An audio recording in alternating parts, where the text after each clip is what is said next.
मथुरा आया, सोचा कि राधा की याद में बंसी बजाऊंगा और राधा को याद करूंगा, तो लोगों ने बंसी छुड़ा करके मेरे हाथ में सुदर्शन पकड़ा दिया। मथुरा में सोचा कि यही रहूंगा, तो जरासंध ने आक्रमण कर दिया। जरासंध के आक्रमण से वहां से भागा तो द्वारिका आ गया। और जब द्वारिका आया हूं तो यहाँ पर भी नाना प्रकार की विपत्तियां आती रहती हैं। पांडवों के यहाँ युद्ध होने लगा तो पांडवों के यहाँ चला गया, युद्ध में खड़ा रहा, अपनी प्रतिज्ञा को तोड़ना पड़ा।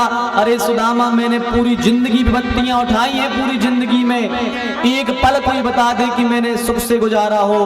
पग पग पर मेरे ऊपर विपत्तियां आई हैं। तो मैं सोच रहा हूं कि जब मेरे चरणामृत से संसार की विपत्ति का नाश होता है, तो आज तेरे जैसा भक्त आया है, तो तेरे जैसे भक्त का चरणामृत पी के आज मैं अपनी विपत्तियों को दूर कर दूं।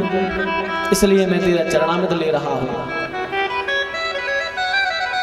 भगवान ने कहा, सुदामा भोजन कर लो। 56 भोग बनाए गए। लोगों ने सोचा सुदामा कभी 56 भोग नहीं पाए हैं, टूट पड़ेगा भोजन के लिए। पर क्या कहें भगवान के भक्त की, जैसे ही 56 भोग बनाया, भगवान ने कहा, कन्हैया मुझे ये कुछ नहीं खाना। भगवान ने कहा, क्यों? बोले, अरे कन्हैया, इतने ये नाना प्रकार के व्यंजन खाने से मन में विकार आते, भगवान का भजन नहीं हो पाता, इसलिए इतने अच्छे अच्छे व्यंजन हमें नहीं खाने। भगवान ने कहा, सुदामा पागल हो गए हो? अरे हमारा प्रसाद है, ये पालो। ये प्रसाद पाने के बाद में तुम्हारे मन में विकार नहीं आएंगे, तुम्हारा मन भजन में लगेगा, खा लो। पर कैसे खा लें जिसके बच्चे 10-10 दिन 20-20 दिन से भूखे हैं, पत्नी ने अन्न का दाना नहीं खाया, उस पति और वो पिता कैसे खा लेगा? जिसके पति बच्चे पत्नी बच्चे भूखे हैं, वह कैसे खा लेगा?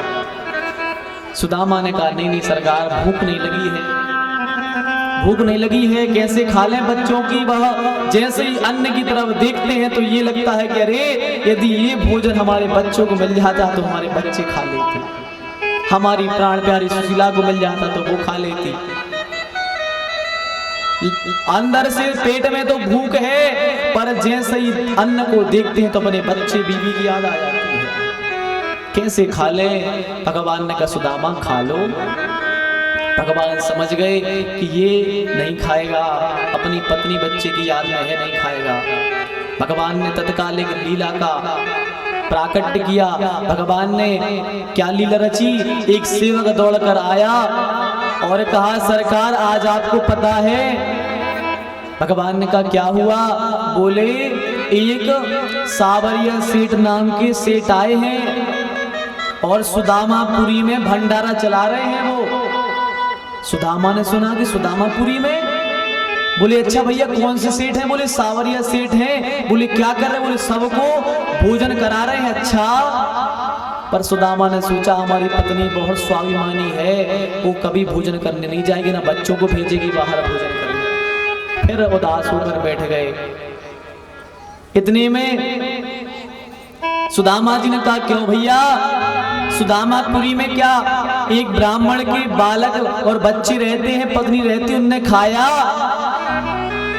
सेवक बोला, नहीं, उन्होंने एक अन्न का दाना भी नहीं खाया। क्यों नहीं खाया? अरे वो भाभी से तो बहुत कहा कि भाभी चलो भोजन मिल रहा है, आपने कितने दिन से भोजन नहीं किया, चलो पालो।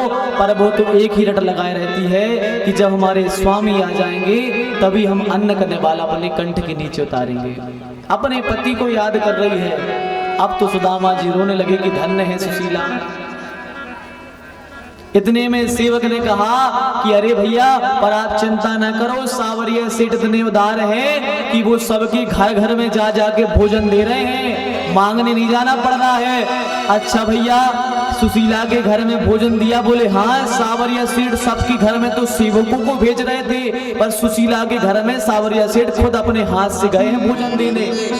अच्छा भैया, क्या उनने भोजन कर लिया? बोले, सावरिया सेठ ने जबरदस्ती भोजन कराया है, सुशीला भाभी ने और बेटों ने अच्छे से भोजन कर लिया। जब यह सुना है सुदामा को चैन आ गया। भगवान ने कहा, सुदामा अब तो प्रसन्न हो, तुम्हारे बीवी बच्चों ने खा लिया, अब तो तुम खा लो। तो सुदामा ने कहा ठीक है, थोड़ा बहुत हम पालेंगे। तो सुदामा ने थोड़ा थोड़ा सब पकवान जो थे सब इकट्ठे किए और इकट्ठे करके खाने लगे। यह दृश्य रुक्मणी देख रही थी। रुक्मणी के मन में बुरा लगा कि देखो, हमने इतने स्वादिष्ट स्वादिष्ट 56 प्रकार के भोजन बनाए हैं और ये ब्राह्मण शायद कभी खाया नहीं, इसलिए एक साथ करके खा रहा है। भगवान रुक्मणी के भाव को जान गए। भगवान ने सुदामा से कहा, सुदामा कहो भोजन कैसा बना है, कैसा बना है भोजन। सुदामा ने कहा, नाथ बहुत अच्छा है। अब रुक्मणी सोचे अलग अलग खाया होता तो जाने की अच्छा है, इकट्ठा करके खा रहा है, ये क्या बताएगा क्या है।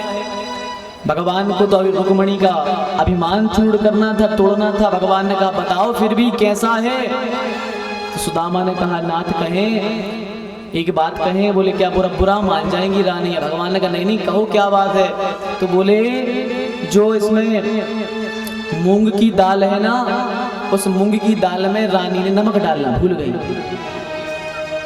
अब चकराई रुक्मणी जी कि सब इकट्ठा करके खा रहा है और इसको ये पता है कि दाल में नमक नहीं है। रुक्मणी दौड़ी दौड़ी अपने भोजनालय में गई और जैसी मूंग की दाल निकाली और जैसी चखी तो क्या देखा, उसमें नमक नहीं था। दौड़ी दौड़ी गई, आंखों से आंसू आ गए। बोले धन्य प्रभु आपके भक्त, हम तो आपके भक्तों को साधारण जानते थे, पर आपके भक्त भी बहुत उच्च कोटि के हैं। सुदामा से कहा, क्यों सुदामा मिला के क्यों खा रहे थे। कितना अच्छा भाव कहा। सुदामा ने कहा, नाथ हम मिलाकर इसलिए खा रहे थे क्योंकि आपका प्रसाद है और आपका प्रसाद है, इसमें मीठा था, खट्टा था। तो हमारी जीभ ऐसी है कि जब हम मीठा मीठा खाते हैं तो हमारी जीभ कहती है बहुत मीठा खा लिया, चलो कुछ खट्टा खा लें थोड़ा। जब खट्टा खट्टा खाते हैं तो जीभ कहती है चलो बहुत खट्टा खा लिया, चलो तीखा खा लें। तो नाथ हमने सब इसलिए मिक्स कर लिया क्योंकि आपका प्रसाद है। हम आपके, अरे मनुष्यों की तो ठीक है, इंसान की तो ठीक है, हम आपके प्रसाद की भी मन में निंदा करना नहीं चाहते कि आपका प्रसाद ये अच्छा नहीं है, अच्छा है, इसलिए सब मिक्स करके सब हम खा गए। भगवान ने कहा, धन्य है सुदामा, धन्य है।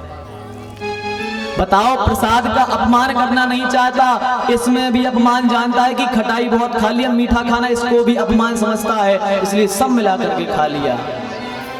जब भक्तों के अंदर ये भाव भगवान के प्रति होते हैं तभी तो भगवान ऐसे भक्तों पर कृपा करते हैं, अपना लाड़ लड़ाते हैं। भगवान इतनी कठोर परीक्षा भगवान लेते हैं। अब भगवान ने कहा, सुदामा चलो शयन कर लो। भगवान शयन कक्ष में ले गए और भगवान बैठे हैं। भगवान ने कहा, क्यों सुदामा एक बात तो बताओ, जब अपन गुरुकुल में पढ़ा करते थे तो सब तुम्हें चढ़ाया करते थे, ये तो ब्रह्मचारी है, विवाह नहीं करेगा, इसका विवाह नहीं होगा, तो क्यों सुदामा तुमने विवाह किया।